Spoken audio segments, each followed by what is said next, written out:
السلام عليكم يا صباح الفل، يا رب تكونوا بخير. النهارده يوم 1/10، بداية آخر 3 شهور في السنة. حبيت إن احنا نعمل حاجة جديدة بشكل مختلف.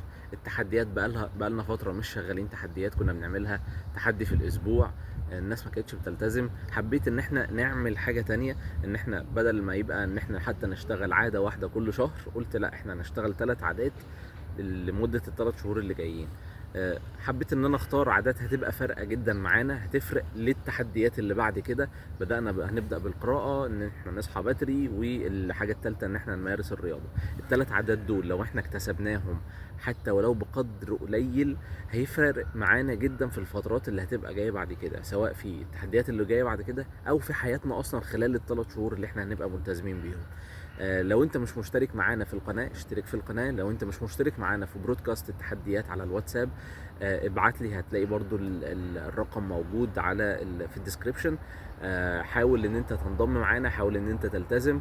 احنا دايما بنبقى ماشيين في التحديات او عامة في البرودكاست بالمبدأ النبوي: خير الاعمال ادومها وان قل. هنقرأ ولو صفحة واحدة، وهيبقى الهدف بتاعنا عايزين نوصل ل50 صفحة في نهاية ال3 شهور.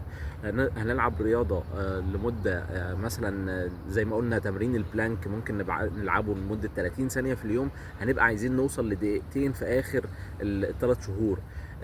بالنسبة للصحيان بدري، لو انت بتصحى الساعة 9، هنبقى عايزين نصحى ساعة بدري، مثلا يبقى الساعة 8، وهكذا لحد ما التارجت بتاعنا ان احنا نصحى نصلي الفجر ونفضل مكملين بكامل قوتنا وبكامل نشاطنا وهكذا.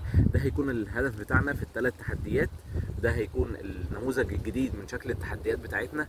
حاول ان انت تنضم معانا، حاول انت تشجع اصحابك. التشجيعات والحاجات دي من الحاجات اللي بتخليك تكمل وهكذا.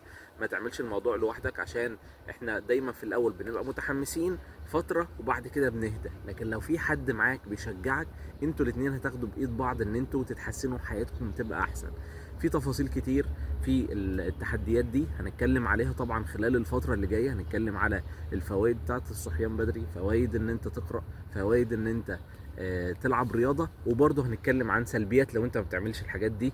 فخلينا نتابع مع بعض، واستناكم ان شاء الله في الالتزام في التحديات. والسلام عليكم.